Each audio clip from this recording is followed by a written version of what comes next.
Show me your hands now! Stand up! Stand up!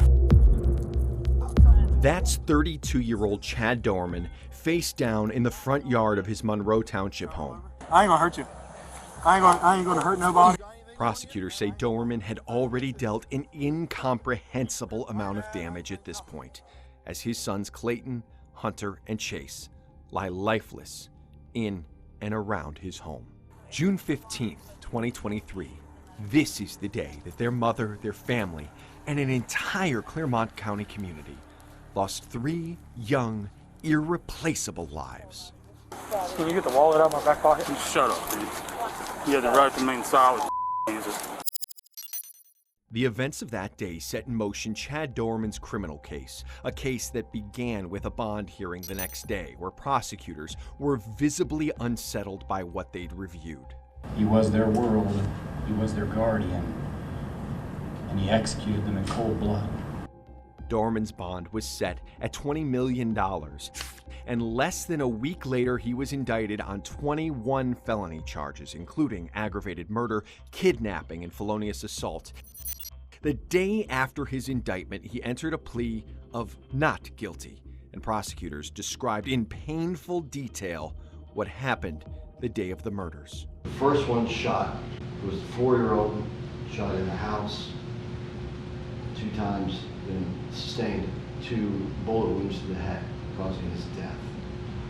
The second child shot was a 7-year-old who fled the residence, ran some 300 feet from the residence, and was gunned down from behind by the defendant. He then approached this little boy who was injured, incapacitated, alive, and shot him in the head twice from close distance. They went on to say Chad Doerman ripped the youngest of the 3 children from his mother's arms and shot him in the head.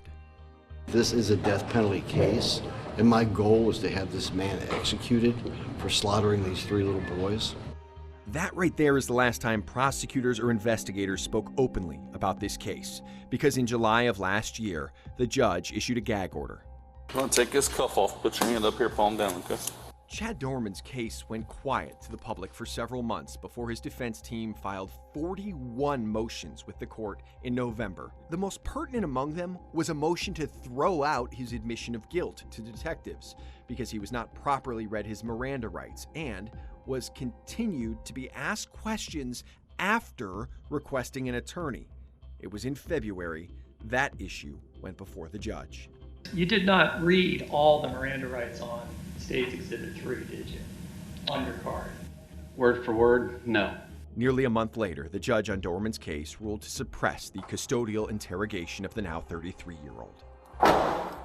In March, Chad Doerman submitted a written plea of not guilty by reason of insanity. His attorneys are arguing Doerman didn't have the mental wherewithal to know right from wrong at the time he killed his own children.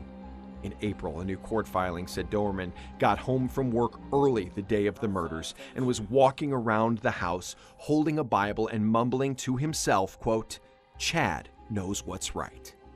Doerman's most recent appearance in court came in May when his attorneys submitted a serious mental illness motion to try and take the death penalty off the table.